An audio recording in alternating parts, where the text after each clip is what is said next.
What is going on, everybody, and welcome back to Sterling's World, getting your questions answered by locals from around the world. It is May 11th, the day after Mother's Day. A special shout out to all you mothers out there. Thank you for doing your thing. And also to everyone in my subscription community, thank you for taking the time out of your day to watch my videos. Let's jump into it. So, a brief update: there are 4.3 million confirmed cases around the world, and we are approaching 300,000 deaths. These are shocking numbers, but almost something as shocking as the numbers are the news. What's going on with the news? All the information we get seems to be convoluted, whether it's true or false or just completely out of this world. Nobody knows. But what I have learned from my 4 years traveling around the world is the best and most trustworthy information always comes from the locals who are within that country. So by the end of this video, that is what I'm going to bring you: the locals' perspective of what's going on around the world. Today, we are talking to my friend George in Romania, and we have learned some amazing things from him and from everyone that I've interviewed so far. Who knew about Dubai and cloud seeding or drone cleaning in Germany? I had no idea, but my local friends have brought us that information. So without further ado, everybody, thank you for joining the community. Don't forget to hit that subscribe button, but also thank you for doing your part in watching Sterling's World, staying informed, and getting the real information, the juice from around the world. So without further ado, let's jump into Romania and my podcast with George. All right, welcome everybody again to Sterling's World. We are still talking the coronavirus on World Corona Chronicles. We have George here from Romania. We're going to talk a little bit about what Romania is doing as far as government action, how the people are responding to it. And obviously, George, we're going to want your opinion about what you think of Americans protesting and all this craziness.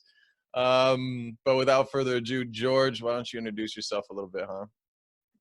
Hi, everybody. I'm George. I'm from Romania. I work as a freelance web developer for over 5 years now. I really have a soft spot for design. I like designing stuff, and I find myself doing just a bunch of crazy stuff in my spare time. Every time I get a window, I like to make something. Even it's a T-shirt, a picture, or something. It's just something creative. It has to be creative. Otherwise, it's not gonna be well for me. I'm Doesn't gonna go stimulate nuts. you. You need Little some berserk. stimulation. Berserk. I love it, man. So, yeah, we met in Cluj in Romania when I was hitchhiking through there, and yeah, just became friends, and now look at us, man. I'm in California, you're back in Romania, and so crazy. I love Zoom, by the way. Thank you, freaking Zoom, for creating this kind of Oh yeah. way to Oh yeah. interact. And I love the fact that the owner just gave premium to everybody for free during this pandemic. They were just like, go enjoy. You would really need this. Wait, did he really? Yeah. I know there are a couple of packages for meetings that you cannot, can't have more than 3 or 4 people or something like that, Yeah. and few packages, all free. Yeah, I did the basic version. And it's free. I don't know. It says I have to upgrade if I want to record more than a certain amount of time with multiple guests. But with one-on-one, I can record as long as I want. So I dig it. I love it. Good. Yeah, I think that was it. Probably for streaming also. I don't know. I mean, Pornhub did the same thing, so. Man, it's too bad these companies aren't public. That would have been a great investment. Oh So, yeah. so what's going on there in Romania, man? You guys been taking it pretty serious. What's been the action like? Well, the numbers show pretty low numbers. So from my understanding, they test around 8,000 people a day, and since they started testing probably almost 2 months ago, we only have 14,000 confirmed cases Wow, that's so good. and around 850 deaths. So it's not that bad. People were pretty understanding at first. They just sit inside. Well, with a few exceptions, of course. Actually, the lockdown got me on the streets on the first night. I was waiting for somebody, and she was late, and I was like, oh my God, the lockdown, the army's gonna come. And it was like probably 10:15 or something like that. We were late by 15 minutes when we got home, but no problems there. So what? There was Now, whatever. I work from home, so for me, it wasn't such a big change. yeah. I don't get out of the house anyway, so. There was a curfew. They put a curfew on. Oh yeah, for the first 3 days, you couldn't get out after 10 o'clock, and I was like, why? The virus doesn't work at night, or why? Why? Who's walking around the streets anyways past 10 o'clock? Well, probably, I don't know, younger people and all this people that wouldn't show any symptoms. So I guess that's why they did it. Yeah, very true. So what as far as the government action goes, when did that whole quarantine start? Was it sometime in February or March? It was when was it? 16th of March. And it was 3 days after the whole 10 o'clock thing. So after 3 days, they said, you know what? All the recommendations from 3 days before now are going to become mandatory. So you got to do this, got to stay inside. You can only leave if you make a declaration. Luckily I have one close. So it looks like this. It's all folded because he was with me, but it looked like this. It looks like this. So what is that? You have to fill that out before you go somewhere? Yeah, and if they catch you without, you're going to take a fine, which is unconstitutional, but it happens regardless. There's no way. I think there's no way this would happen in the United States. Well, nobody would fill out nothing. Fill out what? Nah. Yeah, fill out what? I think Italy, when I interviewed with Italy and France and in Spain, you had to do that. You had to fill it out. Dubai made you do it electronically online. So the police just looked up your name and it's that, they know if you're supposed to be out or not and where you're going and all that stuff. Well, you could do it on your phone here as well, but there was no database or nothing like that. So not as advanced as Dubai. Man, they were having drones cleaning the streets. My friend said they do cloud seeding. I don't know if you've ever heard of this, but they fly over and they put I Googled it, so I hope I get this right. They put sulfur or some kind of some silver dust in the atmosphere. And so because Dubai is so hot and because there's the Gulf right there, they have a lot of evaporation, but it's so dry that it just goes somewhere else. But with the silver in the atmosphere, the evaporation will then condense and cause rain. So they have this induced climate change with rain. And man, it's kind of scary to think about, to be honest. Wow. Imagine you do this over some country and it just causes a rain thunderstorm for 4 days or something. It's kind of environmental warfare. Well, in the end, we're all gonna live like the Truman Show on Mars. So I just found out the other day that in the movie there's a shot when you can see that he was taking vitamin D for lack of sun because all the sun was fake in the movie, in the Truman Show. That was one of my favorite movies when I grew up, by the way, the Truman Show. Who is that's Jim Carrey. Jim Carrey. Yeah. Jim Carrey in right. 1998, I think they got 11 Golden Globes or something for it. Really, really awesome movie. He lives in he's pretty much in a cage, right? He lives in this fake environment, right? Yeah, exactly. Yeah. Crazy. And he's filmed all day. So basically he's vlogging involuntarily. That's what he's doing. He's vlogging involuntarily. He's also in mandatory quarantine involuntarily. Yeah. So when is the government helping? How are you guys doing? Is the government giving you guys some bailout money or helping anybody? They did. They said they're gonna help out the businesses and also people that have kids. They were free in the first days. So the first thing they closed were schools, and parents got to stay home with the kids for that. And government said that they're gonna fill out the salaries and all that. They're gonna pay it to the employers. Okay, cool. And you mentioned testing. How are they approaching testing? You said they're testing everybody or just people that have symptoms? From my recognition, no, far from everybody. I think just the ones that are suspected of having it, because we had a lot of people coming back from Italy, Spain, all the really bad infected countries, because there are a lot of Romanian workers over there. Actually, fun fact: the other day, what was it? I think it was the prime minister, or yeah, I think he said that no other country confronted such a huge number of Romanians coming to Romania. I mean, of course, where would they go? They're coming home. Of course, Italy didn't face the same numbers, or Spain didn't. Those are all Romanians returning home. Where else would they go? Of course, Romania will gonna have huge numbers of that. Yeah, they work in other countries because the wages are higher and stuff, right? Oh yeah. But Yeah, they for live sure. in just this. You wouldn't want to know. Yeah. I think I've seen it, man. I've seen them in Paris and stuff. Probably you've seen that documentary from BBC from 3 or 4 years ago.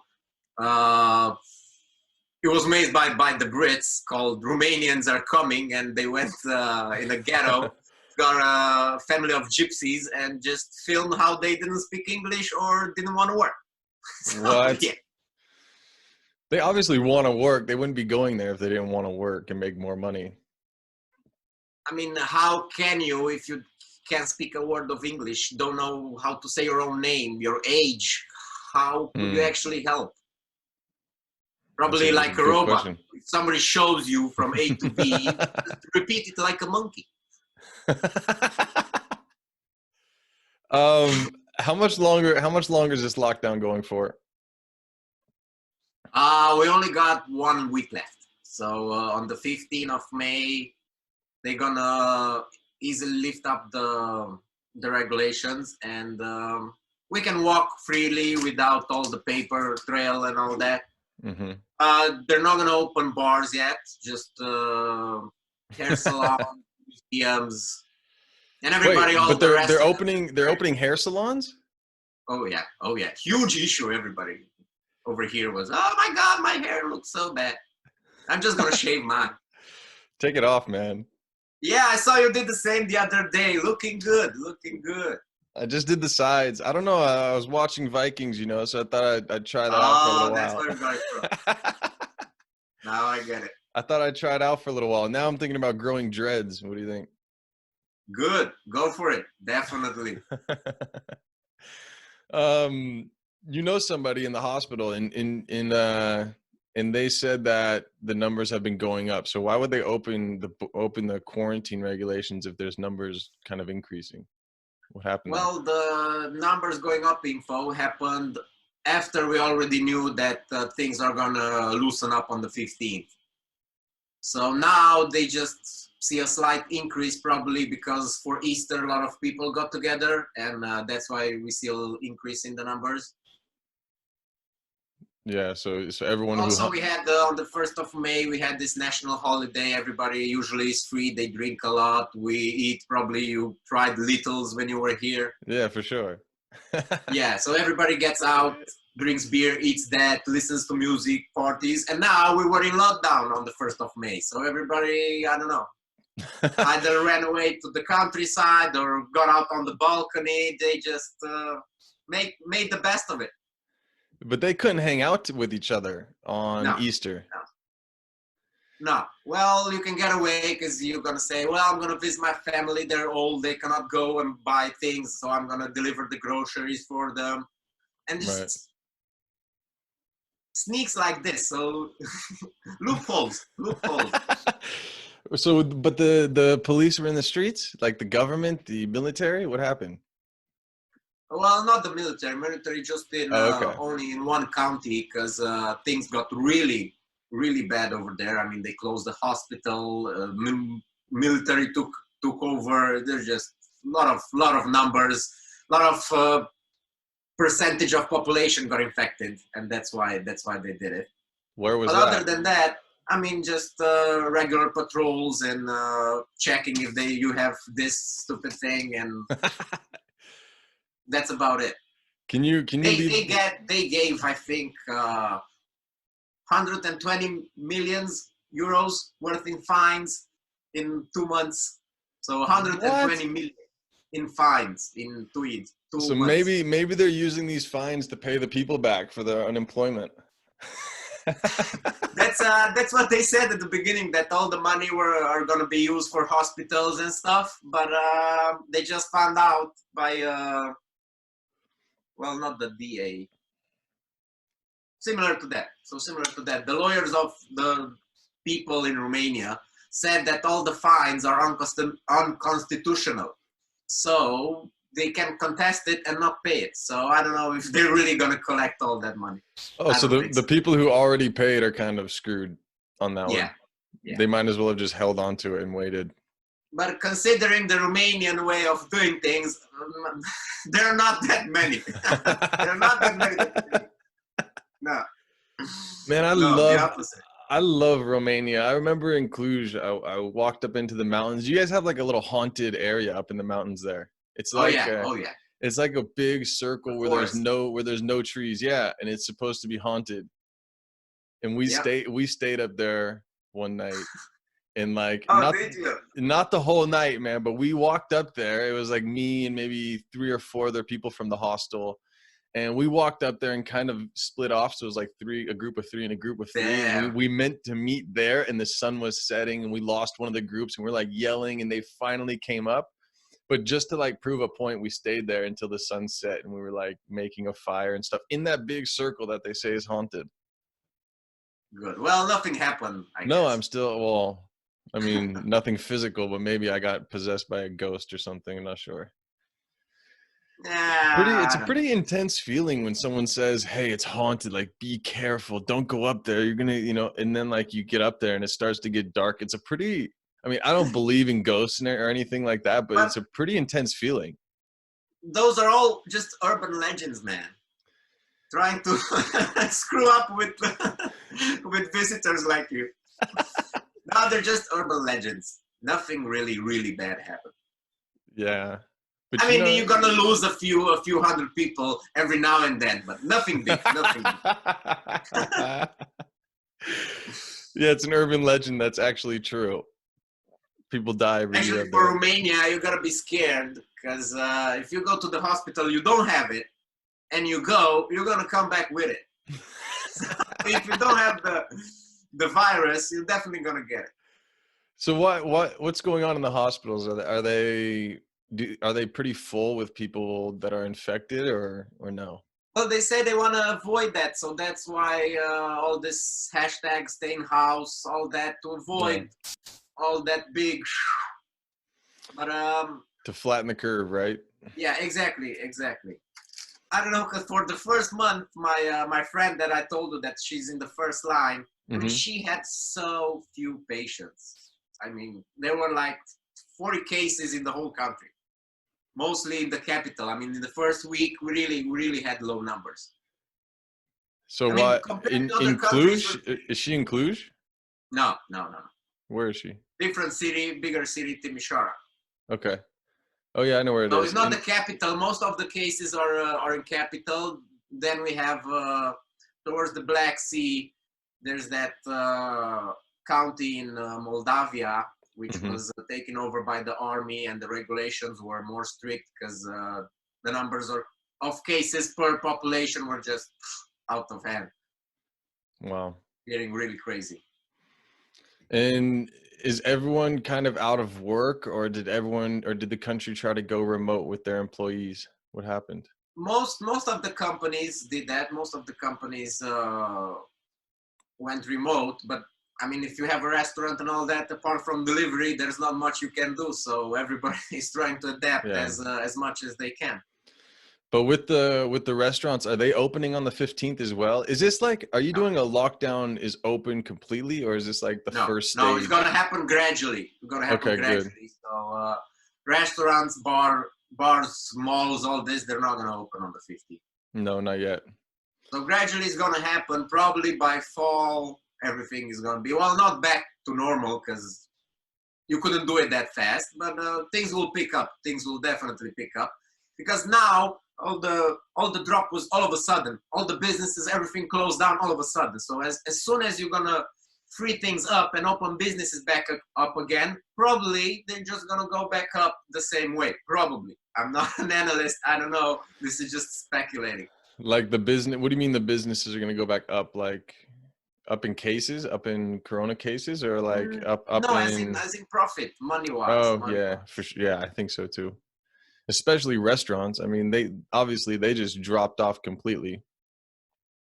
Yeah, and if you had the budget to sustain all the workers and everything for 2 months, then you're still good. But if you didn't, then I don't know. Yeah, this is why I'm going to start doing the locals perspective after the coronavirus. Good call. Can you imagine, like, hey, George, you know, where are the hot spots to go in Romania? Where's the best restaurants? Where's the best hiking? Where's the best everything? And then, like, after the coronavirus, half of them are shut down. Well, the local thing that I told you from my ex-colleague, he wants to do it in people's homes. So the cook actually invites you in his home, and you're gonna dine with him and his family. So it's just local dish with the local people. Awesome. So only a few dishes per week and all that. That's why you have to make reservations and all the stuff. What's it called? How does someone find this?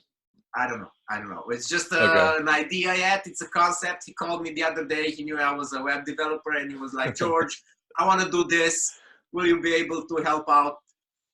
And we'll see. I have a huge project going on now, and after I finish this, we'll see. Probably I'm going to jump on that. Nice. Yeah, you got to let me know what's going on with that.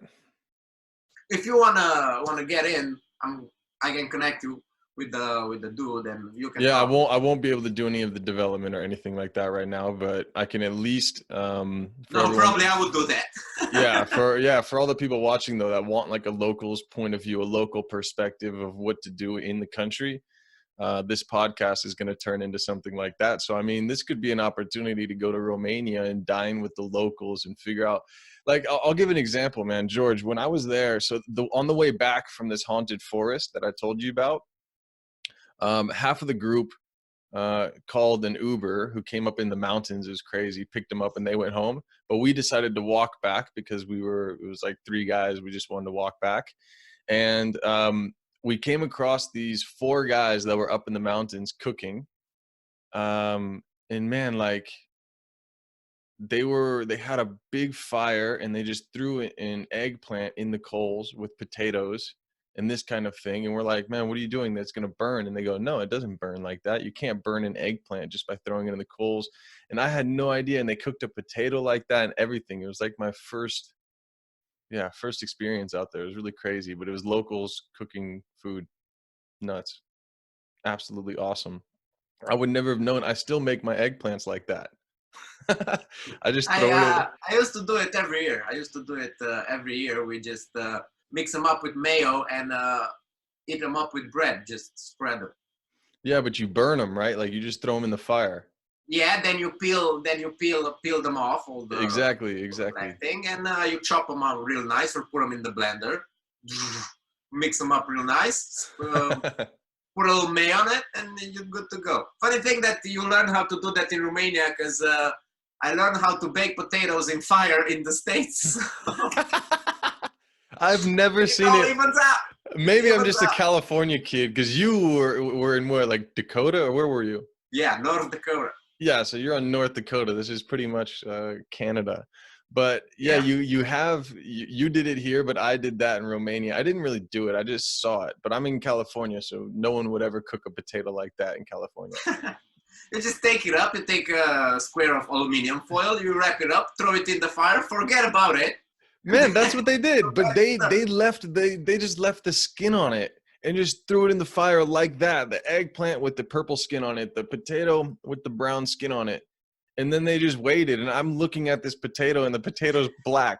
I'm like, you're not going to take that out? Like it's completely.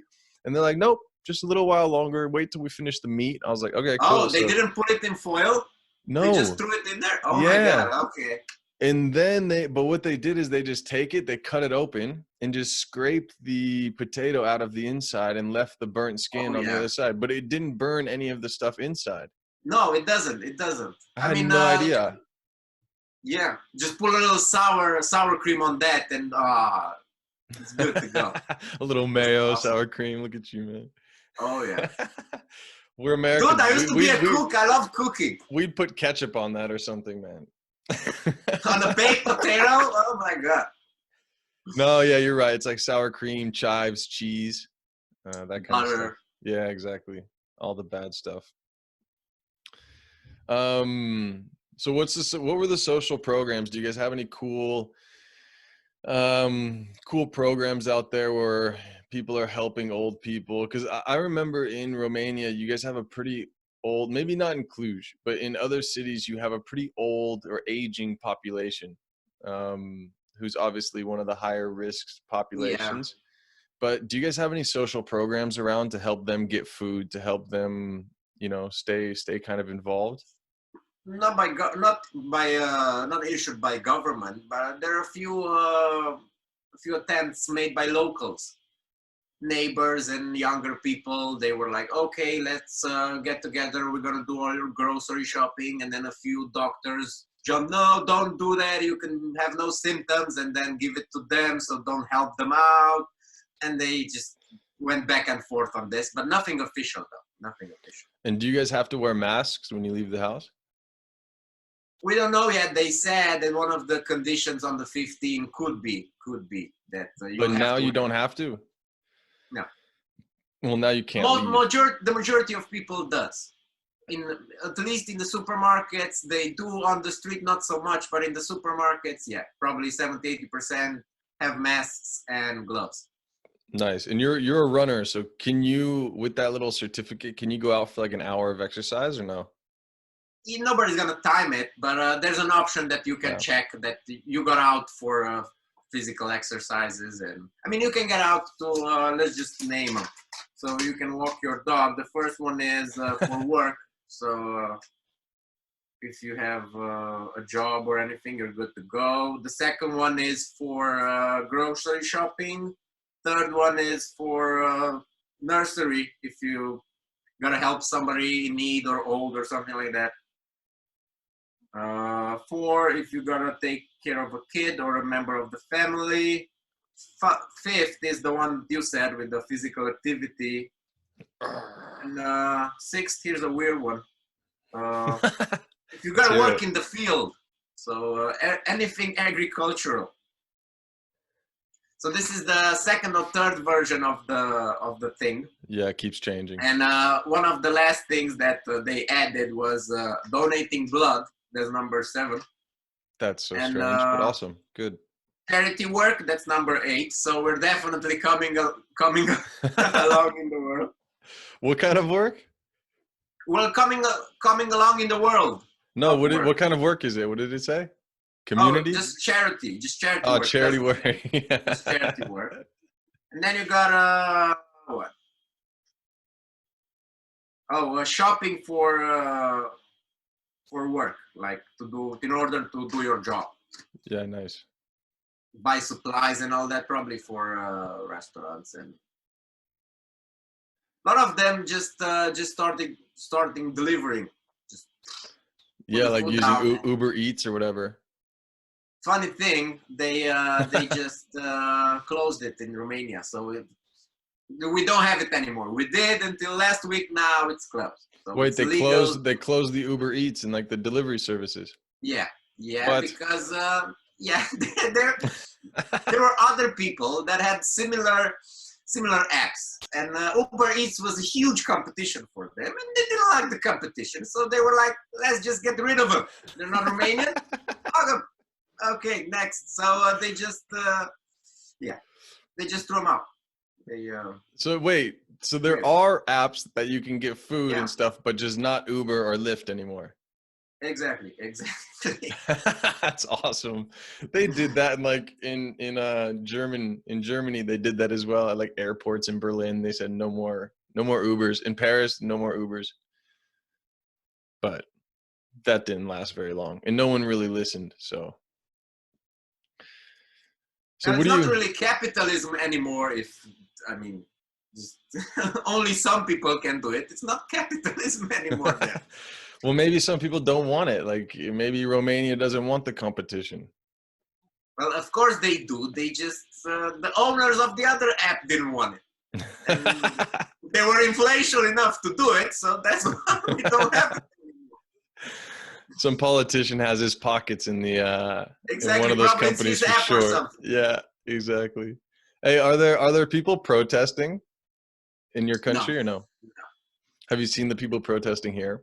Oh yeah. Oh yeah.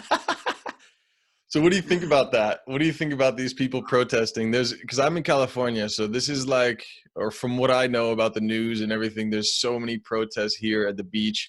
I saw one protest up north where they like stormed the Capitol building. But for now, I've seen everything in Huntington Beach, and even though they put the stay-at-home order back on, they still have these protests. So what do you think about these protests, man? What do you think about Americans in general, I guess, doing this I kind of think that nonsense? they should put all the protesters together when I mean in the audience when Trump said that they should drink disinfectant. So they should have been in the audience at that speech. I wouldn't be surprised if a lot of the people protesting were the ones that believe drinking disinfectant will help. Yeah. Yeah. Well, funny thing is, I was watching Joe Rogan the other day, and no, it was actually last night, and because people were buying low disinfectant in huge numbers, I mean, loads more than before, of course, the number of disinfectant poisoning is going to go up. It's just numbers. People have it in the house, accident happened, just numbers are going to go up. But because Trump said that, and the time frame was the same with the people and the accidents, people buying more disinfectant and accidents going up, because he said that, people just associated, I'm not taking his side, but people just associated, oh, so he said that we should drink disinfectant, let's just actually do it. And they compared to the numbers, because they said, oh, this month we had 30% more numbers than last month of poisoning. I don't know if I was pretty clear. I just went off the rails there for a little bit. I think I know what you're saying. Like, because we had an increase in people buying it, there was already accidents happening. But now, Exactly, after he said that, there's a big yeah, increase. but people said because he said it, that's why they started drinking it. But I don't think so. I mean, how stupid can you be? How dumb can you be? Well, there's people protesting at the beach. So I wouldn't say that's just because they're not informed, and I don't know. maybe misinformed. I think they are informed. A lot of them, from what I understand, a lot of them know that the coronavirus is real, but they're saying that it's just not as bad as the flu. It's just some, it's overhyped. We shouldn't be in quarantine, all this other stuff. How wrong are they? That's the thing, isn't it? Like, we don't have the information to say they are 100% wrong either.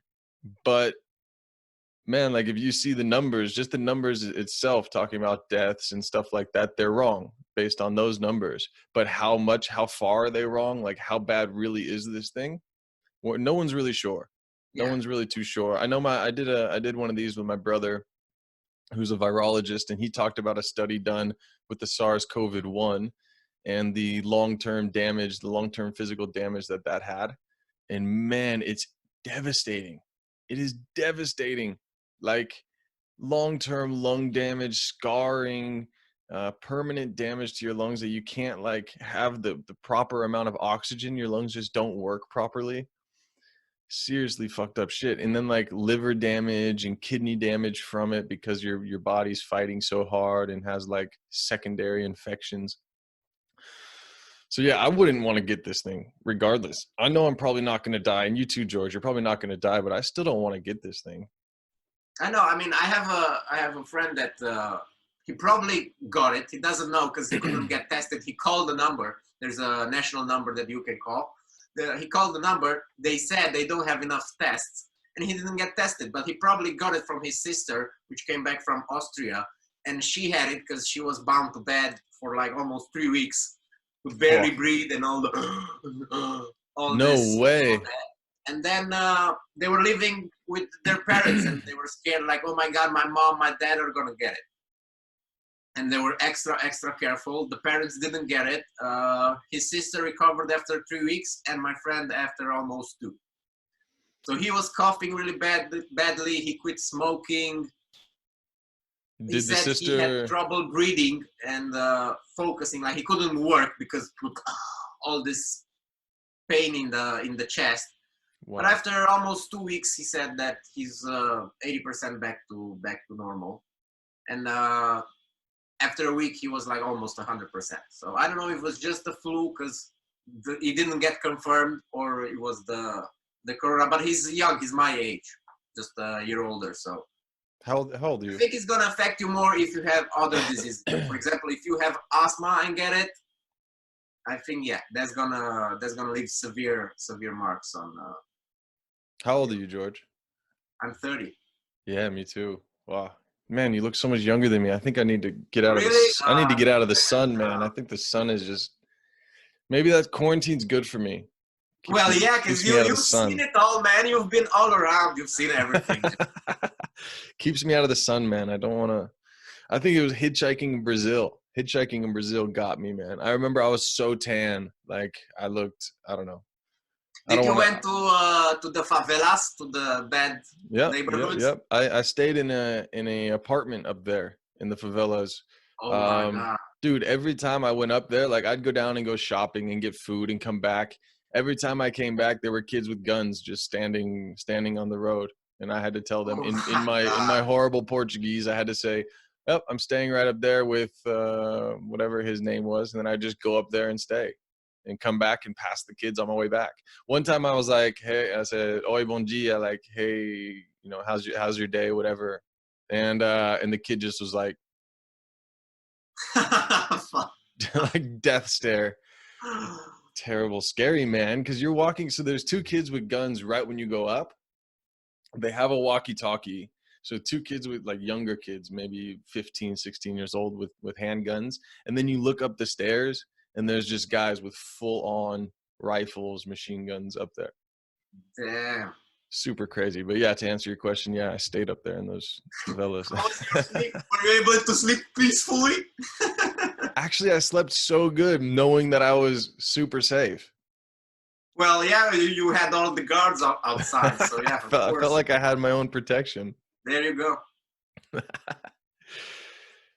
Um, yeah, so I don't understand necessarily why people are protesting. I get it, actually. I know that, you know, like you said, it's against the Constitution for them to do certain things like this, but you know, sometimes you got to put your pride aside and hey, that was good. Pride aside. You got to put that stuff to the side and do what's right for the community. Cause I know you don't want to be inside either. I mean, you just told me you're standing up when you work on the computer, and I know you're a runner, so you'd probably like to get out there and run, but the price that comes with it, getting someone else sick, for example, would be horrible. I mean, I avoided leaving the house. I think I only left a couple of times in the lockdown just for shopping and basic needs, all that.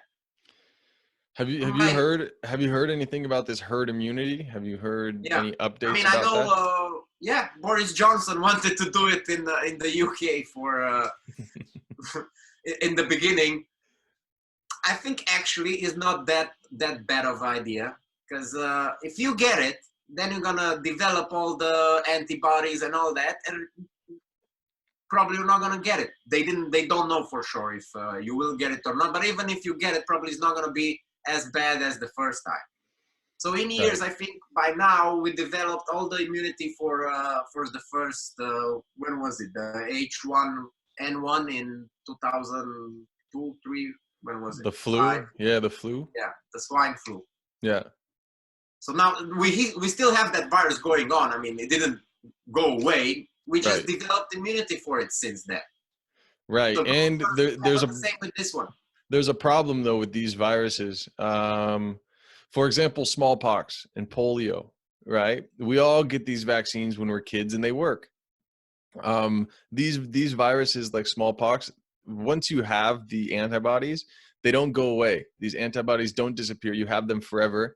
But there's something to be said about SARS-CoV-1 and influenza, and that is that the antibodies don't stay with you forever. The studies done on the first SARS-CoV-1 virus, when you're infected, you have the antibodies. You have a high population of the antibodies for about 2 years. And then on the third year, or approaching somewhere in between the second and third year, your antibody population starts to go down. So you start to have less of an immunity to it. And then once your antibodies are gone, you get it again. So that's the issue with the influenza. This is why influenza is around forever, and it's not going anywhere, because now it's completely mutated.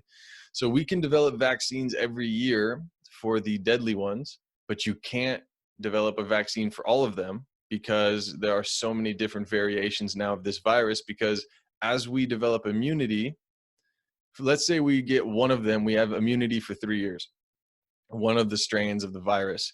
And then we get infected with another one and another one. So now we have three antibodies for each strand of influenza. But after 3 years, that first strand of influenza, you start to lose immunity for it. And so now you have this. That's kind of what we're hoping for with this virus, the coronavirus, the SARS-CoV-2, is we're hoping to get rid of it before it has the opportunity to mutate and turn into another influenza. Because if it turns into another influenza, man, we're just going to have now 2 major viruses that we have to worry about every year. That's going to be horrible. So yeah, I gotta ask you this thing. What do you think about the actual official story of how did everything started? Oof. So I sat in Getting on hot in here. Yeah, man, that's an interesting question and a very touchy subject, because it originated. Wait, a black Chinese SUV just rang my doorbell. Yeah, be careful, man. You're not too far from China. I'm pretty far enough, I guess. I'm good. But what do I think about that? So I sat in on a conversation between 2 USC professors, one of them being a pathologist and like a person that tracks virus development and stuff like that. And what you can do is go to this website called nextstrand.org. I think it's .org. And they show the progression of the virus. They track the strands every time someone was infected and classified in what kind of strand it was, what mutation. They have this kind of big tree graph showing it. And who was patient 0? Yeah, that's the thing is they said, looking at the virus and how it differentiates from SARS-CoV-1, there are 4 protein structures, 4 polypeptides that are stuck on the SARS-CoV-2 virus that aren't on the SARS-CoV-1. And for that kind of mutation to happen, they're assuming that it came from a lab. And these are 2 professors at USC, right? So they were assuming that it came from a lab. Now, was it genetically modified in hopes that they could release it into the general public? That's a totally different question. And that's not a question for me to answer, because if I did answer it, that's like, I can either be conspiracy theory or I can go with the flow, you know? Exactly. I hope that nobody would do this. That's a pretty devastating thing to do. That's worse than chemical warfare, you know? Yeah, I don't think it was on purpose as well. The virus, they looked into its DNA and found out it had developed naturally. So it's definitely not developed in a lab, but as getting away from a lab, leaking, something like that. Yeah, I think that's entirely possible. They were just working on it, and it was just an accident. So they weren't. They didn't do it on purpose, but I think they were experimenting and testing and trying to find out more and more about this kind of viruses. And just, I think somebody got infected, and it just from there got out and got us. Yeah, exactly. I need to find this article. I didn't even read it. I heard about it from somebody. I heard about it from one of the professors at USC, and he said that it was kind of suspicious because the Chinese in one of the labs near Wuhan were actually Yeah. hiring some researchers to some virologists, to do some experiments on the virus. For They this exact same kind of virus, same kind and of yeah, testing. and the application said must have experience on SARS-CoV virus or something similar.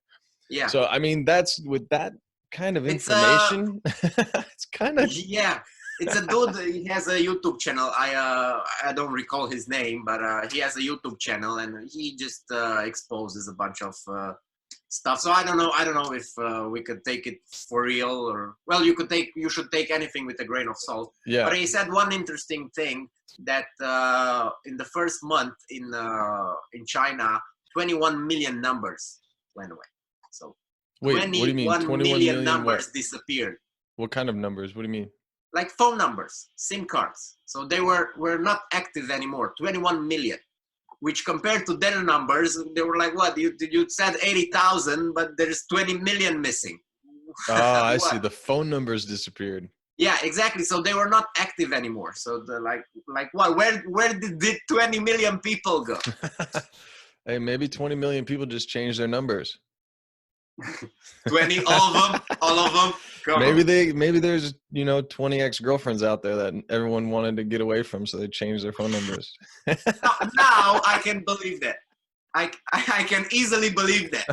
Coming out of a bad relationship, I can easily get it. Coming out and then back in and then back out again. Oh yeah, of course. Like Seinfeld said, it's like a vending machine. You cannot like throw it away in one push. Bounce it out a little bit, and then it's gonna fall. Oh my goodness. Crazy. So yeah, man, I don't know what to think about the protests and stuff. I had this conversation with a friend of mine about the protesters, and man, I wrote something funny on Twitter actually. I said, why don't all the protesters just go to the emergency room in the hospital, go catch the virus, and if you survive through the process of having the virus and then the disease COVID-19, if you survive through that, then just go start a business out there helping people to mow their lawns and stuff, because you can make a bunch of money like that, have your whole family involved in it. You don't got to worry about wearing a mask or anything. Exactly. Ubermensch. There you go. He's gonna be Will Smith from I Am Legend. But you could have your own little business, right? You win. You win. Exactly.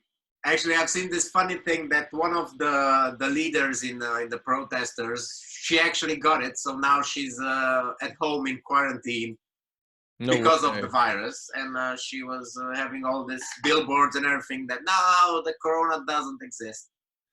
Because so many funny pictures with all the people protesting that coronavirus is not real, and they were wearing masks and all that. Yeah, that was funny. Oh, they were saying it's not real, and they had the masks on? Yeah. So they had the billboard with the virus is not real, and they were wearing the mask. I was like, dude, are you going through some personal issues trying to find you are or what? They have identity issues. Yeah. So are they taking it serious? You said the people, I guess they don't really have a choice in Romania. It's like you get outside, you get a ticket, but is everyone kind of taking it serious, more serious than here, for example? Yeah, I think they do. And you wouldn't believe this, but in the beginning, the people who weren't listening were the old folks. So the ones that would be more exposed and would be more dangerous to were the ones that weren't actually listening. So during the first days, they were out paying bills and debts and taxes and all that on these huge lines. And they were like, no. So the first thing they did, they forbid old people. So over 65, you couldn't get out of the house. Only between 10 and 1, I think it was. So they gave them a 2 or 3 hour window for them to get out, but only in that time frame. which doesn't actually make sense. So if they're more exposed, just let them out, all of them, during one time. No. Yeah, it's crazy. So they let him out during the hottest time of the day too, from 10 to 1. Yeah, but from my understanding, I think the warm climate is actually not helping the virus. The spreads on surfaces, if they're more warm, he has a less life expectancy. Right. The virus. So, or on metal, I think, what was it, 16 or 12 hours? If it's warmer, he's gonna die quicker. Yeah, I think actually UV rays, if the sun is out, I think it kills a man in a matter of like minutes, really. I mean, Yeah, it's a virus, so it's not alive, but I mean, it destroys its envelope. It destroys its delivering mechanism relatively quickly with UV light. So good. yeah, it's not alive. It's more like a parasite Yeah. trying to find hosts. But his purpose is to live, to find the good host. Just like us humans, we ripped up everything on Earth. Now we're gonna do this Mars, and who knows what else we're gonna find. You think this is like a sign from Mother Nature, like get the hell off of this planet kind of thing? I don't know, but I have this old joke of mine that two planets they meet, and one of them is really sad, and the other one goes, "Well, what's wrong?" And she goes, "Well, I got Homo sapiens." And the other planet goes, "Well, don't worry, he's gonna pass." No, he's just gonna pass. Don't worry. I mean, you've seen the numbers now with the pandemic. Everything is greener. People are not polluting as much. I mean, of course, you over there in LA, you're not polluting never because you're all green and such. But here in Romania, the pollution actually went down. Yeah, we're not polluting anything here in LA. It's all green. It's all vegan. It's all. We're vegan, but those same vegans drive every morning to work and sit in traffic for 2.5 hours on a free. Yeah, but they drive electric, so zero emissions. Well, that if you don't take the consideration of all the pollution during the fabric manufacturing of the batteries. Yeah, that's another issue. That's for another podcast. Yeah, man, I heard from one of my friends that they had a satellite image from space and everything was supposedly greener. I mean, figures, everybody's staying inside. I'm thinking about all these companies that now, probably the workers wanted to work from home, but the company didn't provide the opportunity, and now they did because of the virus, and they will have to from now on. And what would they say to the employees? Well, I just don't want you to. Just come to it. No. You think they'll stay home? I think that's awesome if they do. I really do. I think more people, this is my opinion, but I really think the value of work is underappreciated because some people are night people, some people are morning people. You can't just assume everybody. Are you a night person or a morning person? Oh yeah. I work with you guys from over here, so fits like a glove. There you go. Usually I'm up all night, so it fits like a glove. See, and I wake up at 5. I wake up at 5 a.m. So. But I mean, there's differences. You're a night person. You kind of not even by nature. You kind of have to be.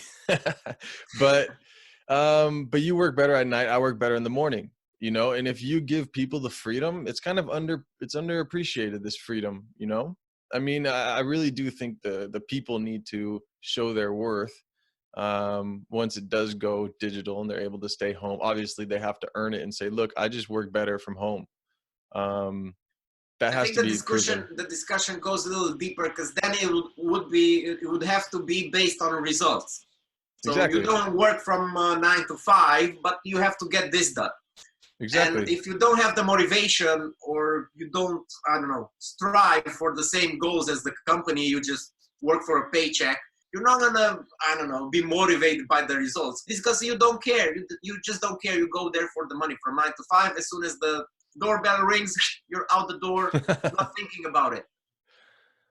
And yeah, but a lot of people go to work like that. They go to work, they finish their project by or whatever the task they had to do that day, their project, they finish it by 3 o'clock, but then they have to sit around for 2 hours doing nothing. So some people just Yeah, work that that better. is that is bad. That is bad.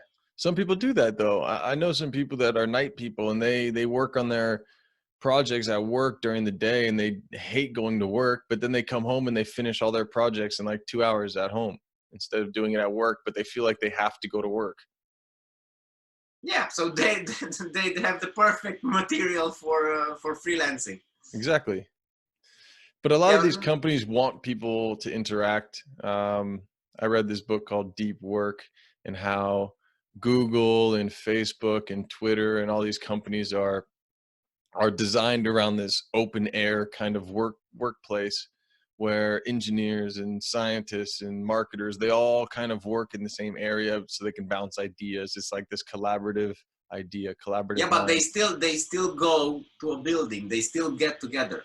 That's what I Which mean. They yeah, value this kind of collaborative interactions. Even though most of their projects are digital online, they could work from home. They still say this hive mentality, this like group mentality is beneficial, because if I'm working on a project, let's say, so I'm an electrical engineer. So let's say I'm working on my electrical engineering circuits, that kind of thing, and you and I cross paths or sit down for lunch, George, and I start telling you my program or my problem, and you're like, oh, that's easy. Do this, this is this. And I'm like, oh, why didn't I think of that? And like that kind of interaction, or you're struggling with your programming, and I, took basic programming. So I just say, hey, have you tried this? And you're like, whoa, I forgot about that method. Wow, it's so easy now. Like this kind of interaction is obviously super beneficial, but why can't that be twice a week? You yeah, know? exactly. Because well, let's just take my case for example. So I work from home for 3 years now, and I kind of miss the office. Although at the beginning I would have nothing to do with it. I was like, office, oh man, I can't wait to work from home. Now after 3 years, I'm like, well, you know what? I could use a little socializing, bullshitting, just exchanging ideas with one another. Yeah, I think 2 or 3 times a week. Yeah, that would be totally doable Yeah, for everybody, not just me, for everybody. just come in for lunch, sit down with everyone at lunch, and then have like a 2 or 3 hour group brainstorming session where everyone gets up and talks about. That's Exactly. that's an awesome, George, that's an awesome business idea. Like everyone can work from home, but then twice a week you come up in front of everybody and just give a 5-minute presentation about what you've been doing, and talk not about exactly what you did, but talk about what you're doing and what you're having a struggling with a little bit, and then have like a 2-minute question at the end, like, anyone have a question, anyone have a solution, a possible idea, and then you have like 3 or 4 people give their idea, and then the next person comes on and gives their thing, and you just go through a day like that. But then the rest of the time the person works from home. Yeah, yeah. I think that would be totally doable because Look at that, we have that's a all this. genius. Yeah, go for it, man. I'm already busy, but go for it. We have all this dead time at the office. Sometimes you just like feel like doing nothing and just like, Mm. oh, sit there, and you're not productive. Maybe at home you could go watch something, cook or something. You get out of that nasty state Mm. and mood, and then when you feel like it, you get back to work. But Exactly. at the office, you cannot do this. You can't do this. Like, no, you have to do here. People will wake up. Will definitely get around. Well, maybe this is it. Maybe this is the time that Yeah, people I wake think up. so. This is definitely one of the stones. Yeah, this is I talked definitely one of the to stones. I just did the podcast with Andy from Austria. Actually, he Yeah, wasn't I he watched. wasn't I sick. watched a little bit of that. Yeah, I did watch a little bit of that. When you get a chance, fast forward to the end. He talks about the I only education. watched almost halfway. Then No, didn't watch the other half. he talks about the education system, and he said he talks a little bit about Finland and how they do this kind of group. What's it called? Like work. I forgot what he called it. Work. It's like school work, whatever. Work like school, or homestead work. It's like you do. His example was, let's say you're baking a cake, and to mix the cake you do the flour and the eggs, and then you add the yeast, and then you talk about the chemistry that happens with the yeast rising, and you talk about the chemical reactions that go on, and then you talk about opening a bakery. So then you talk about business and the finance and the real world examples of how to manage your payroll and how to, like they give you, you're at school less hours, less time at school, but you have real life examples of how to apply these things back to society. So if you're, screwing in a light bulb, they teach you how to screw in a light bulb, but then they teach you the physics behind a light bulb. And then they walk you through a process of school like this. And China is doing, he told me China is doing a similar kind of program where they're not training people to do projects that robots do now. So why would you teach someone to be a labor worker? Why would you teach someone to chop wood or whatever when you have robots that do it for you? Why are we still educating mathematicians in a way that why are we still teaching them the basics of math? Why don't we just teach them advanced level math at the beginning for a longer period of time?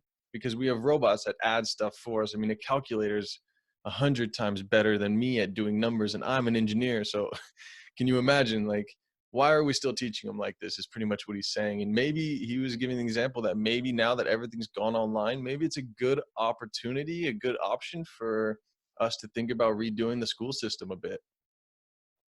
Yeah, I think definitely some of us will come out of this with a different perspective, for sure. Yeah, for sure. I mean, I think that's why all these things happen. It's somehow cyclic, if you've seen it. yeah. Probably this is more relatable to the whole economic crisis than the actual pandemic, because every 10 years you have this little drop, and every 70 or 80 years you have this huge drop, and which is actually bigger. So it goes tuk, tuk, tuk, tuk, tuk, drop every 10 years, and then every 7 or 80 years, 70 or 80 years, you have this huge depression. But it hasn't reached that yet. The huge I don't depression. think so. I don't think. Do you think it will though? Do you think it'll hit a bigger depression than this or no? Well, people say that it's actually been what, 80 more years, 70 or 80. Great Depression was in the. When was the Great Depression? That was like in the 1916. It was during the same time as the flu, no? Yeah. Something like that? Yeah, something like that. There's this idea of a second wave coming, this second hump. Could be, yeah. Yeah, it could be. And think about this. We all are stuck here. We don't want to be home. I mean, we want to be outside. We want social interactions. And I think this is one of the reasons why you have these protesters, right? So if this continues like this, where people are kind of upset, wanting to go out and do something, and then a second wave, or then let's say then they open things up, everything starts to come out of quarantine. We're on the 15th as well in LA, so this is when quarantine kind of ends and we start to open up, see these small openings, these micro openings, like shopping places and all this kind of stuff. Obviously no restaurants or barbers or hair salons and all that, but now that everyone starts to get a taste again of this freedom, right? This going out in public. They're not going to stay in anymore. They're not going to want to. Like, imagine if they say, hey guys, there's a second hump. Look, numbers are increasing back to like 36,000 per day. Get back inside, all this stuff. And everyone's like, man, fuck you, like I was just inside for 2 months. And if people do that, if people have this mentality like, no, man, screw that, I'm not going back inside, then the numbers are going to get even worse, like much worse. Probably they can enforce it by law, either by huge fines or the military or something. If we do get there to a second epidemic, like just huge lockdown, just like really keep them in houses. One other thing that needs to happen. Yeah, another good thing that I think is going to come out of this would be that they definitely will reconsider the number of beds per nation, because all the nations face this. Like they have probably beds for 5% of the people. Hospital beds. 10%. Yeah, hospital beds. So probably they have room for what? Not even 10% of the population.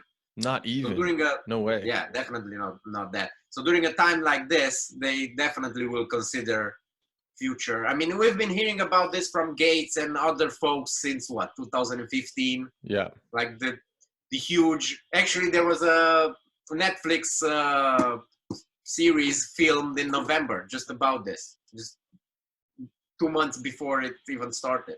No way. Yeah, I didn't watch know. it. I didn't know. What? I think it's called The Pandemic. Oh my goodness. And I think there's actually a scene with the Wuhan market. What? So that happened 2 or 3 months before the epidemic got That's a out. bit So suspicious. they filmed the show. They were talking what would happen during a crisis and all that, and then boom. Crisis. Man, that's interesting. Yeah, I think I don't know if we'll have more beds, but there needs to be a plan. Like if this does happen, we need to be able to make more room, whether it be in a hospital or somewhere else. There needs to be a way to make more room for it, like open a stadium and create a makeshift hospital quickly. You know what I mean? Yeah, convert some huge areas or huge spaces, being able to convert them for There needs to be a quicker reaction time than what happened. Yeah, like they had in the war with the military hospitals, just the huge tents come and you're gonna set them up real quickly with beds and everything. They did that, I think, in Boston or something. They made these quick because you guys had had some of it. We had to buy it for, I don't know, because nowadays people just buy stuff because of the virus, and at enormous prices. So they got this how do you call that, soap feeder or whatever. You have it in every restaurant, just like soap dispenser, just a little dispenser.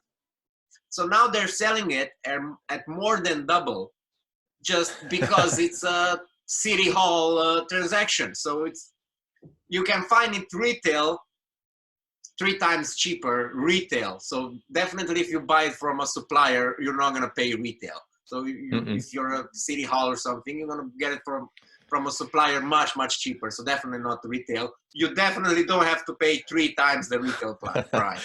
I noticed that. I noticed that. It's millions of dispensers. So, all this money is going to end up, and it's all coming from the budget, because where else? And some good folks just see this as a good opportunity to fill their pockets. So, yeah, screw that. I saw that. I bought one of these booms, for my speakers. And yeah, I know their boom is awesome. So this, I got this, it's like a cheap one, but oh, it isn't the actual boom, the brand, the boom with the speakers? No. It's okay. this cheap, whatever. It works. My camera's on one too. That's the one I actually bought, was the camera one. But I bought it for like $25 online. I went to Best Buy the other day. It was cheaper to buy it in the store. It was cheaper to buy it in the store than it was to buy it online. Can you believe that? I don't know. It's almost better to go shopping now. There's no standing in line. There's no lines. You get it the same day, and now you have to buy something on Amazon or wherever. It comes like a week later. So actually, now you can be an introvert outside. So, exactly. Yeah. That's a funny way to put it. And all the extroverts have to say inside. So yeah, they have to say inside. Or they're out there marching on the beaches. Yeah, about that. How are people on the beaches? Because staying inside in a mountain area like Cluj or something is not as bad as looking out the window and seeing the beach. Yeah, I don't have the beach. I don't look out the window and see the beach, unfortunately. But they've opened You're up. Still 10-15 minutes drive away from it. Worst case scenario, so still closer than I am. Now there's no traffic. Yeah, I can get there quickly. Which part of LA you're living in? In the east side. So I'm still, with no traffic, I'm still like 25 minutes probably from the beach. Okay. But I'm up in the mountains. So I think I'm in a perfect location, because I'm 40 minutes or 35 minutes from Big Bear, which is a ski resort that you go skiing at, and I'm 35 minutes from the beach. Okay. So I'm right in the middle. Yeah, right in the middle of like skiing, and I live in a town called Glendora. So Wait, East Hollywood. Is that the gay area, the gay bro, I'm neighborhoods? in East LA, not East Hollywood. And no, I think Oh, it's okay. West Hollywood. That's West the gay. Hollywood. Well, my bad. My bad. What do I know? I have a friend who's a stylist and he lives out there in West Hollywood. But All the fancy folks at. the fancy folks. But yeah, so I'm in a good location. I like it here. I'm at 35 minutes from the mountains, 30 minutes from the beach. Couldn't ask for more. My friends and I go snowboarding in the winter, grab our wetsuits, same day, we're at the beach surfing at sunset. Nice. Nice. You see, you have all that and you still went traveling. I mean, See? what is wrong with you? I went to freaking Romania. What? Exactly. Dude, we were laughing about it the other day that I have a friend and he wants to shoot some stock footage for one of my projects for Let Me Be. He said he's gonna help me out with some stock footage, and I was like, "Really? What? You're gonna shoot it in Romania? You're gonna see all the shitty places? No, we're just gonna download it. It's safer. It's better now. It's gonna look better." Yeah, I had Romania is the beautiful friend of though. mine. Sorry. Romania is beautiful, man. It is. It is. We have some scenery. Yeah. Yeah, and wolves. You have wolves too. Oh yeah, and grizzly bears, bunch of them. Huge ass bear. My friend from San Francisco, when he came here the first time, because now I think he was now we went to Hungary. Actually, this year we went to Budapest. But 2 years ago, when he was here the first time, he asked me, "So what do you think when I picked him up at the airport?" He was like, "Okay, so what's gonna be my biggest shocker tomorrow? So when we hit the road, what am I gonna see in Romania? What is gonna shock me?" And I was like, "You know what? The thing that you will see gypsy carriages at the stoplight next to Ferraris and Maseratis, all the supercars. just the scenery, just that view is gonna shook you up a little bit. I mean, how does people like in the same neighborhood? What is happening?" So you have gypsies living in chariots. What would you call that? I don't know how we call it. Yeah, a carriage, chariot. Yeah. I've seen that. I've actually seen that. What you're describing right now. I Yeah. saw a BMW 755 or 750 next to a carriage at a stop sign or There you stoplight. go. Yeah. There you go. Crazy, man. Yeah, huge difference between the classes of people. But I think a lot of people also have like vacation homes in Romania, and they drive there from Germany and from Hungary and stuff as well. Yeah, probably because it will be way cheaper than buy one in Germany or yeah, definitely. cheaper, and it's beautiful, man. I really like Romania. It has good weather pretty much all year. It's awesome. Not really. No, I don't. I think you visited in the summer, mate. Yeah, in the winter, it gets bad. I mean, it gets really snowy, really cold. This year we actually had the mild one, so we're pretty good at that end. But usually they're pretty harsh. They're pretty harsh. Right. It was one of my reasons for wanting to move to Cali. So I always consider it. I was like, man, I should go live down there. All the warm weather and stuff. Actually, when I was there last year, I only packed like t-shirts, shorts, hats, and all that. I got there. It was so chilly and windy. I was like, what the hell is happening? I had to borrow a jacket because I didn't pack one. Well, when did you come? You came in the winter. Middle of May. Oh, so around this time, but yeah, exactly. Yeah, man, it still gets cold this time. It's still okay. If you were up in San Francisco, it's cold now still. It was. But come down here and it's infinitely. Yeah, we drove from San Francisco. We drove to LA. The first trip, so the ongoing trip took us 3.5 days because we just made pit stops and just partied along the way. And on our way back, we made it in 5.5 hours. Oh, so you went to like Santa Barbara and all that stuff. Yeah, exactly. Yeah, cool, man. And we stayed the night in Slow in St. Louis Obispo. We partied over there. What else did we hit? I think we crashed in a couple of places, and partied over there. And then we were like, yeah, we're in holiday. Let's just not rush. We're going to get to LA eventually. We're going to get there. We knew we were approaching as soon as we saw the bad traffic. We were like, okay, we made it. I thought you were going to say you knew you were approaching when you see the air change colors. No, man, I didn't see the smog. No. But the eight lanes of traffic all jammed up. I was like, yeah, okay, that's crazy. This is real. This is actually happening. 4-lane freeways, 5-lane freeways, completely packed with cars. That's what I'm telling you, man. Like, it is like everyone does eat vegan. We do eat like, avocado toast in the morning. I don't give two shits about that stuff, but these same people they won't carpool to work. They won't car ride with a friend to work. They'll drive, and then there's like 5 lanes each direction of traffic for, I don't know, 50 kilometers packed with cars. Yeah, and you never see more than one person in a car. And what you don't know is we actually have a metro system. We have a train system, but people don't use it. I mean, compared to the rest of the states, you guys with the buses and everything, you have it pretty good. Yeah, we're not bad. People are like, the metro system is terrible. I like it. I was riding the metro. Yeah, but it's only that developed over there and in other few areas. In the whole other nation, North Dakota. Yeah, they have nothing. I'm surprised you didn't see some horses and carriages over there. Well, just horses, bunch of horses.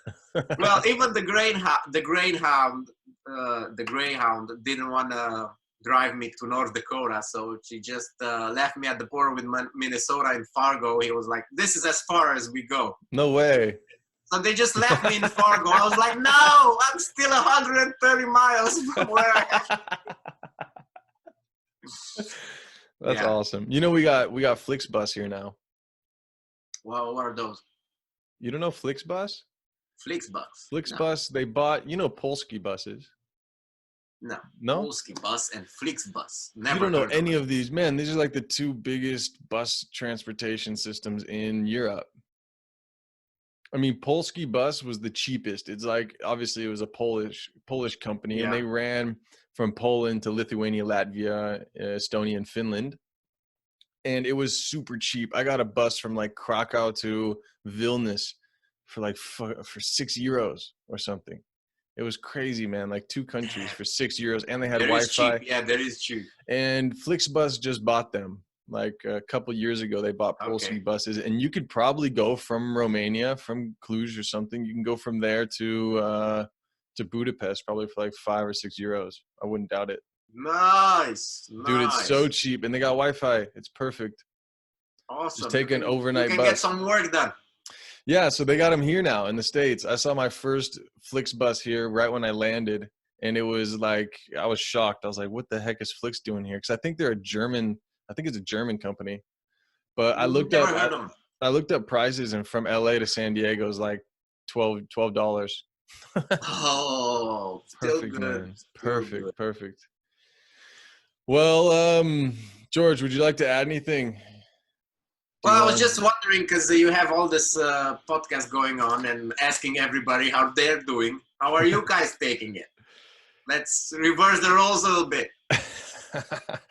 I told you lockdown's up on the 15th, and everybody at the beginning, no one was taking it seriously, really. We all thought it was like this Chinese conspiracy, and it didn't help. It didn't help because every time our president gave a speech, he would always say the China virus, this virus from China, the Chinese virus. He would always say it like this. He wouldn't say like SARS or CoV-2. Yeah, but he does that because he doesn't know any better. He just refers to the Chinese virus. It's not that the virus is Chinese. Yeah, but I think he's doing it for a different purpose, right? I think he's doing it to kind of to mock them. He's doing it to mock them and to not set up fear, but to kind of say it's their fault, Yeah, blame them. Exactly. So he was saying this stuff, and no one was kind of taking it seriously. And then, because I need to go to the hospital every month for my what happened with I was racing motorcycles in the desert over Thanksgiving, and and I fell going like almost 100 kilometers. Thanksgiving. That was in November, man. So Yeah, since yeah. damn. I'll send you a picture of what's inside my arm. I just got a couple of pins removed on each side the last time I was in the hospital, and then I still have a big metal plate with 7 screws. I got a screw going through one of my bones to hold it together, and I'm trying to get that healed, but I just have where'd it go? I have one of my What papers here. happened? They I mean, what happened? refused my bone stimulator. I was racing motorcycles, dirt Yeah, but bikes.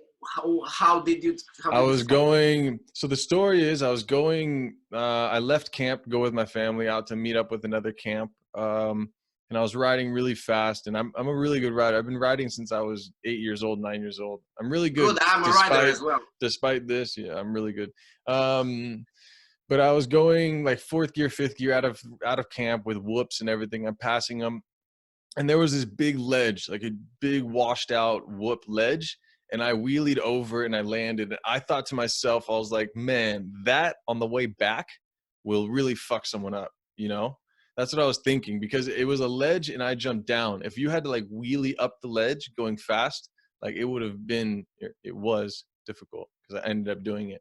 But like I went out and then we met up at the other camp, and then on the way back I was ahead You of my forgot family. about it? No, I didn't. I was on the main road on the way back, and then I saw camp, and I was like, okay, well I must have passed that drop section. I must have passed it because I remember it being further out from camp. So I saw camp and I was like, cool. So I pulled over onto the side road again because it's a little bit more challenging. It's a lot more fun. And literally, dude, like I was going 4th gear. My bike only has 4 gears. It's an RMZ 450. So I was going 4th gear, turned around the bend, and right there is that ledge. And I couldn't stop. Like it came up so fast. I was maybe like 10 meters from it or 20 meters from it. And there's nothing I can do, going 4th gear. So Yeah. I slowed down as much as I could. And when I got close, I wheelied and I got over with the front wheel, but then the back wheel like kicked up, and I just went over the handlebars, and I must have put my hand down. I don't remember, but I landed and I got up, and I was like, shit, like my whole body was like in shock. And I'm looking around, like moving my legs and my body, and I look down and my wrist is like sideways, you Oh know? my So god. I grabbed my hand and I pulled my hand and like made a fist so that it kind of put it back into place a little bit, because I thought it was just dislocated. And in my chest protector, my thing that I had on my chest was cracked in half. It was completely cracked, and I had handlebar marks up my whole chest. My helmet visor was broken. I'm lucky. I'm really lucky that more didn't happen. So yeah, so I put my wrist So you back hit the in. wall with the back wheel No, or with yeah. the So I wheelied engine? up over it, and it bucked me forward, and kicked me over the handlebars. And then I landed, and all this shit happened. So I put my wrist back into place, and I went back to the road, and I like waved, and I told my dad, who was behind me, I was like, man, I broke my wrist. And he's like, really? And I was like, yeah. So we went back to camp, and that same night I went to the doctors, to the hospital, and they took x-rays and everything, and they said, yeah, it's really messed up. You broke one bone and you fractured a few more. um, but there's nothing they can do because it was the weekend, so all the surgeons were gone, and it's too swollen for them to operate it. It was like, dude, it was like a balloon. So Damn. yeah, so I hung out in the desert for a couple more days with my hand broken, but then it started. How did you deal with the pain? I'm really good with pain, so I didn't take any pain medicine or anything. Wow. I just managed it. And then my hands started to go numb, like my fingers started to go numb. So we drove, I guess, so Thanksgiving was Thursday, Friday, Saturday. So I drove back Sunday from the desert with my girlfriend, and we went to the emergency room, and they're like, yeah, if you're losing feeling, we need to go to surgery. So that night they took me into surgery. Sunday night, when all the surgeons were gone, actually, they took me to surgery still. And they cut open the bottom of my hand and had to do this emergency carpal tunnel surgery. So they removed one of the nerves. They moved one of the nerves away from the swelling and away from the bone, because what was happening is the nerve was getting swollen and pushing on the bones. So the bones were then making my nerve go numb, you know? So they moved it to save the nerve, and now I have feeling again. But then the next day they took me into surgery for my whole arm, and they cut a big incision here. And the doctor said when she opened it up, she said it was one of the worst wrists she's ever had to operate on. And she's been doing surgery for like 5 years. So she said they had to remove a bunch of cartilage from the bones because all the bones were in the wrist. There's like 8 bones here. All of them were out of place. They were all like mixed up. The ligaments and stuff, or the tendons. The ligaments were all torn off the bones and stuff. So they had to like put these pins that were like going through bones and through ligaments and put them all together. Like there was 5. Dude, I'm all goosebumps over here. Damn. Yeah, so I have to go. I still need to go back to surgery. So we're waiting for one of these bones to heal. The one they had to screw one of these bones back together.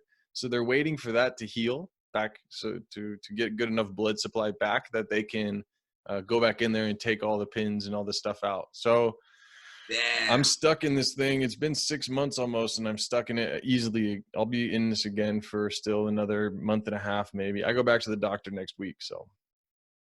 Well, definitely good luck with that. And, thanks, man. Get well, man. I want to see you back riding. Not all this. Probably now we're gonna take it easier or something. I don't know. Probably not. But yeah. I'm supposed to. Then that's it. We're not going to learn nothing from the pandemic as well. So as a nation, not as a nation, as a humanity, yeah. In 3 weeks after opening, we're going to forget everything. I told you, man. I'm up skiing and snowboarding and then surfing. I just love extreme sports. So I could take it easy, but where's the fun in that? Oh, so now I'm getting the big picture how you took the whole pandemic and staying in house. You were like, oh, not this. But how did you choose your profession then? An engineer? Engineering. Money. Extreme engineering. I chose it because of money, man, to be honest. I wanted to be a doctor because I was really good in biology and anatomy and all that stuff. But then I wouldn't have been able to travel. So if I chose being a doctor, I would still be in my residency right now. I'm 30 years old. Yeah. So I would still be finishing up. I wouldn't have been able to come out there in Romania and meet you. I wouldn't have seen the 65 countries I've been to, the 4 years that I traveled. I speak 4 languages. So like I wouldn't have had all this experience if I was going to be a doctor. So I was 21 years old at UC San Diego, and I was like, what am I going to do? So I just went to the Forbes list, honestly, and chose the top paying majors. And it was computer science, electrical engineering. I was like, okay, I'm just going to go do it. Yeah, I was going to say that your brother got a different edition or something because he got into programming. So I think he got the different Forbes edition. He's older. He's older than me, man. And he's self-taught. My brother's 46 years old, and he taught himself how to program. Nice. I did the same. So yeah, I know how it goes. I think actually self-taught programmers have the best drive. I mean, look at me. I'm just about to quit any second. I'm kidding. But no, the good thing about self-taught programmers is not necessarily their drive, but they're project oriented. They're not school oriented. So exactly. The way they taught themselves were projects. So if you ever talk to a self-taught programmer, they're not working on one thing. They've got 4 different projects that they're always constantly working on. Which is super cool because that means they can have a job and have 2 or 3 other projects they're working on. That's what's different, I think, between a self-taught and but no time. So at some point, you got to choose. You want time or money? Yeah, but I mean, that's what I did. So I chose time at the beginning, and now... Good, because you can always make more money, but more time. Good luck with that. Yeah, man. Next time you come back to California, you gotta come hang out with me. You got a place to stay for sure if you ever come back. Yeah, man. Too bad. You just didn't came into my mind when I was over there. So, I don't think I was here. I might not have been. Was it a year ago? 2018. Oh Summer yeah, of. so I wasn't even here. I was in South America still. There you go. You see, I got away. So clean rap sheet. You're It was lucky, my bro. fault, You're man. I knew lucky. you weren't there. I knew it. I knew it. That's why I didn't call. Of course. You just had that feeling, man. It's a sixth sense. Yeah. Well, definitely next time, or if you come over here. It's been a blast seeing and hearing from you again. I know we had fun when you were in Cluj. I know Yeah. you were supposed to stay with a bunch of other folks, and I kind of kidnapped you from that, and we were drinking all that. So yeah, I'm gonna take the full blame on that one. That's cool, man. I showed you a good time. I showed you a good time. You did. We had a good time. We had a good time in general, man. That was awesome. I'm glad I didn't stick around with the hostel group. Well, they were still there. You just weren't paying any attention. Well, once you get a couple drinks, man, you can't really. What can you do? Can't blame me. Yeah, we were drinking beer. We were drinking beers all night, man. Oh yeah. Well, what do you think I was doing? Night. You were with me. What do you mean? It was a whole night. Yeah. Well, that's what I was saying. What do you think I was doing? You actually inspired me with all this blog thingy that I'm doing. By the way, we have to make a new podcast as soon as I launch it, and we can talk about that a little bit and all the career and everything. For sure. We can talk there. And I forgot my idea. I was gonna say something. Oh yeah, you inspired me with all the traveling because I know you were there, and I was like, you know what? I'm still having a job that you can do passive, but I still go to the office almost every day, so I gotta change it up a little bit. And then I switched jobs a little bit. I got into AdSense with advertising on the blog, shooting for YouTube. Got the taste of that.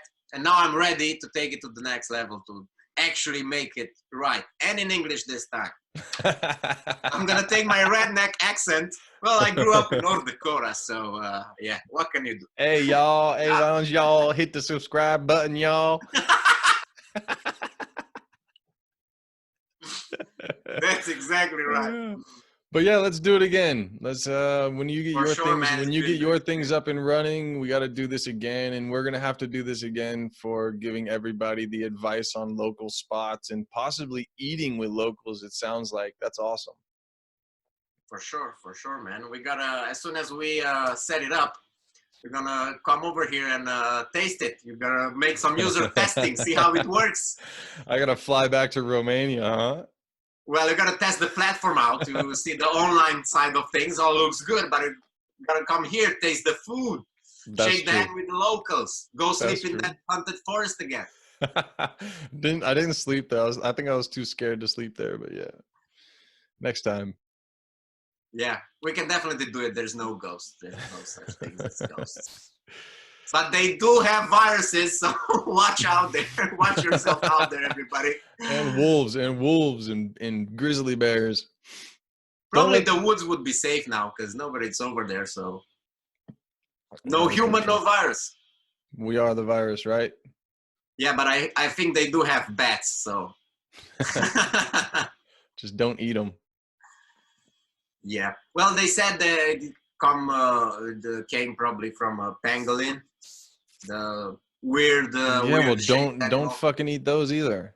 Well, yeah, don't eat nothing that is weird. Just to stick with the, I don't know. I was gonna say traditional, but over there, this is their tradition. So I can't say. You guys don't do it well either with all the beef consumption and everything. Yeah, that's true. So yeah, just everybody vegan. That's the way. Man, I was in South America, in Argentina and Brazil and Uruguay, and man, they eat a lot of meat. Like so much beef. So much beef. In Uruguay, there's 5 times more cows than there are people. 5 times more cows. Do they worship them like in India? No, they eat them. So. Okay. Still better. All right, man. I'm gonna take off, but let's stay in touch. Let's do this again. Definitely. Good hearing from you, man. Yeah, you too, brother. We're gonna have to link up again sometime soon. For sure. Been my pleasure. All right, cheers. Buddy. Bye bye. Peace.